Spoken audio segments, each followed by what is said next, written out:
अभिलाष भय प्रोतेति बाधिया करे दुर्न्यासति बहुत ज्ञान रूपे मधुभावती पवित्रोरिया हरिते मत वदति दासी भजया इत्यादि मार्गे परिवर्तति सकलोपरिया पुला एकर्मति जुरयति यतने इत्यति हे मनुष्यों दक्षिणे कर्म फल पावतिदा या सुधीरे चतुर्वर्ण गुणकर्म विभागुण यांचा करता अकर्तामी जाणं परिगणित यादी कर्मी देवाई आदि कर्मचारी ऐसे जो तत्व लोक कर्म सोचे नवाने जगतो चित्तात्मानि निर्जी नान्यग्रहराजी एवढ कर्म करी शरीराची नफवातो शुद्धदान अलावी तुमफलावी नदरी विद्युत बना कर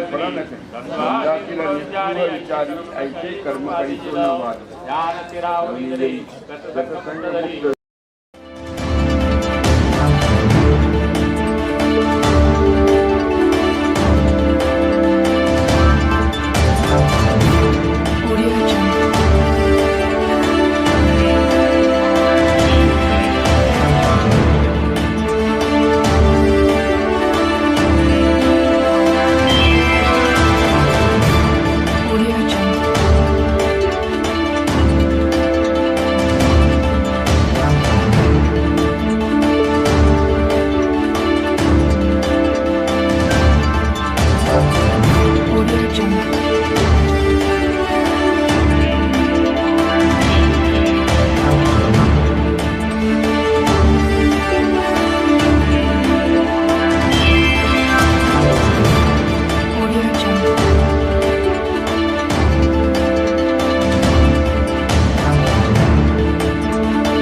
नमस्कार, आपण पाहताय बीबीपी न्यूज।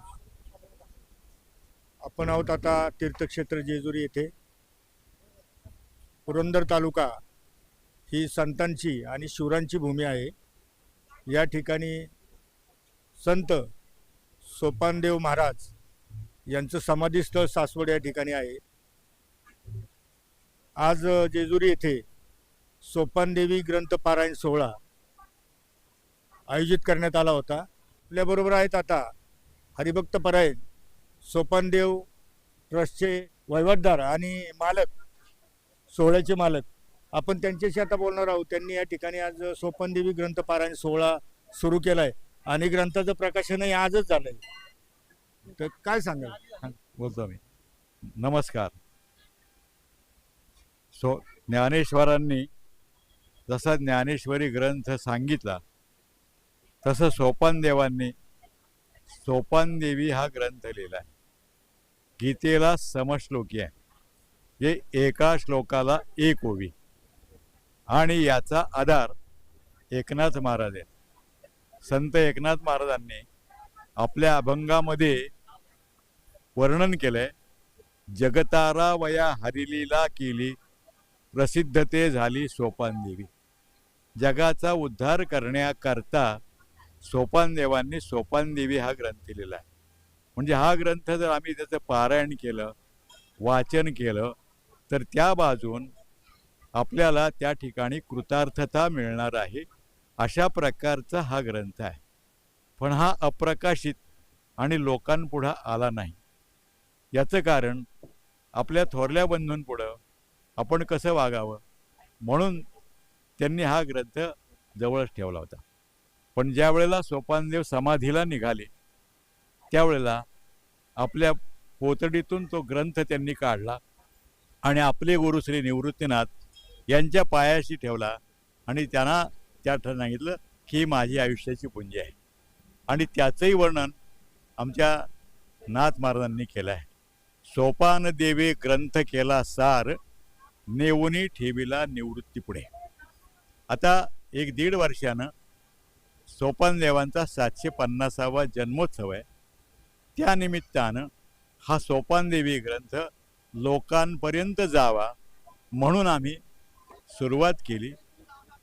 मी स्वतः त्याच्या 1500 प्रती काढल्या आणि असा विचार केला की 3 ठिकाणी 500-500 लोक बसवावेत. पुण्यामध्ये वक्कलगुरुजींचं हरभरे राम मंदिर आहे, तिथे आम्ही पहिल्यांदा 450 माणसं बसवली. इथे जेजुरीकर मंडळींना सांगितल्यानंतर आमचे सयाजी मोहोरकर आणि इतर सगळी मंडळी तयार झाली आणि आजचा दिवस हा उगवला आणि हा सोन्याचा दिवस झाला की इथेही माणसं बसली. आता सासवडला जिथे सोपानदेवांचं समाधी स्थान आहे त्या नगरीमध्ये सुद्धा आपण या ग्रंथाचं पारायण करणार आहोत आणि तेथे सुद्धा 500 लोक बसवण्याचा मानस आहे. आणि सोपानदेवांच्या या 750व्या जन्मोत्सवानिमित्त सोपानदेवांच्या अभंगांचं भजन, सोपानदेवी ग्रंथाचं पारायण आणि सोपानदेवांच्या नामाचा जप सगळीकडे व्हावा ही एक इच्छा आहे. कारण सोपानदेव करिता जप प्राप्त वैकुंठीचे तप, किंवा दुसऱ्या एका ठिकाणी असं म्हणलंय, वाचे म्हणता सोपान प्राप्त वैकुंठीचे नाणे. सोपानदेवांचं चिंतन केल्यावरती आपोआप भगवान प्राप्त होतो. हे सोपानदेवांच्या नामाचं वैशिष्ट्य आहे. म्हणून आपण जो संकल्प केलाय त्या दृष्टीने या 1.5 वर्षात सर्वत्र सोपानदेवांचा जयजयघोष व्हावा, त्यांचं वाङ्मय लोकांपर्यंत पोचावं आणि लोकांच्या संग्रही राहावं, हीच या काशीनाथ महाराज विठ्ठल मंदिरामध्ये पांडुरंगाच्या चरणी प्रार्थना करतो आणि माझे 2 शब्द संपवतो. धन्यवाद. श्री संत सोपानदेव देवस्थान सासवड येथील वहिवाटदार हरिभक्तपरायण नारायण महाराज गोसावी यांच्या प्रेरणेने आणि त्यांच्या मार्गदर्शनाखाली या ठिकाणी श्री संत सोपानदेवी ग्रंथपारायण सोहळा 2026 याचं आयोजन केलेलं आहे. आपण आता जेजुरी येथील विठ्ठल मंदिरात आहोत आणि या संपूर्ण सोपानदेवी ग्रंथ पारायण सोहळ्याचे संयोजक आणि मार्तंडदेव संस्थानचे माजी प्रमुख विश्वस्त प्रसाद खंडागळे आपल्याबरोबर आहेत. तुम्ही हा सोहळा आयोजित केला आहे. अत्यंत भक्तिमय वातावरणामध्ये या ठिकाणी ग्रंथपारायण सोहळा पार पडलाय, काय सांगा? खरं तर लोकांना माहिती नाही, पण वेद आणि उपनिषदातनं भगवद्गीता तयार झाली. भगवद्गीता ही महाभारताचा एक अंश आहे की जी 45 मिनिटात 700 श्लोकात त्या ठिकाणी सांगितली गेली. सगळ्यांना माहिती आहे की ती संस्कृतमध्ये होती आणि त्या संस्कृत काव्याचं ज्ञानेश्वरांनी टीकात्मक ज्ञानेश्वरी लिहिली जी 10,000 ओव्यांची आहे. आता ही ज्ञानेश्वरी सुद्धा जरी वारकरी संप्रदाय असला तरी इतकं सगळं वाचणं लोकांना जमत नाही. आणि त्या दृष्टीने माझे सासरे नारायण महाराज गोसावी यांच्या काही वर्षापूर्वी, म्हणजे मला लग्नाच्या आधीचं माहिती नाही, पण हैदराबादच्या युनिव्हर्सिटीमध्ये ही सोपानदेवीची ओरिजिनल प्रत सापडली. आणि जसं गीतेला समश्लोकी ज्ञानेश्वरी आहे तसं गीतेला टीका न करता गीतेचा साध्या पद्धतीने प्राकृत मराठीत अर्थ सोपानदेवांनी लावलाय. आणि सोपानदेवांनी जी समाधी घेतली त्या समाधीच्या आधी काही क्षण त्यांनी नामदेवरावाच्या हातात आणि विठ्ठलाच्या हातात ही सोपानदेवी दिली आणि त्यांना सांगितलं की मला जे कळलं म्हणजे ज्ञानेश्वरांनी नेवासाला ज्ञानेश्वरी लिहिली होती, त्यानंतर ती सगळ्यांना माहिती झाली. तसेच सोपानदेवांनी सोपानदेवी लिहिल्यानंतर समाधी घेतल्यानंतर लोकांना माहिती झाली. पण ती खऱ्या अर्थाने जवळजवळ 700 वर्ष ती अप्रकाशित होती. ती 1980च्या दशकामध्ये महाराजांनी जगासमोर आणली आणि आत्ता त्याचं पारायण हे तिसरं मोठं पारायण झालं आहे. आधी पुण्यालाही झालेलं आहे आणि या ठिकाणी 300-400 लोक उपस्थित होते.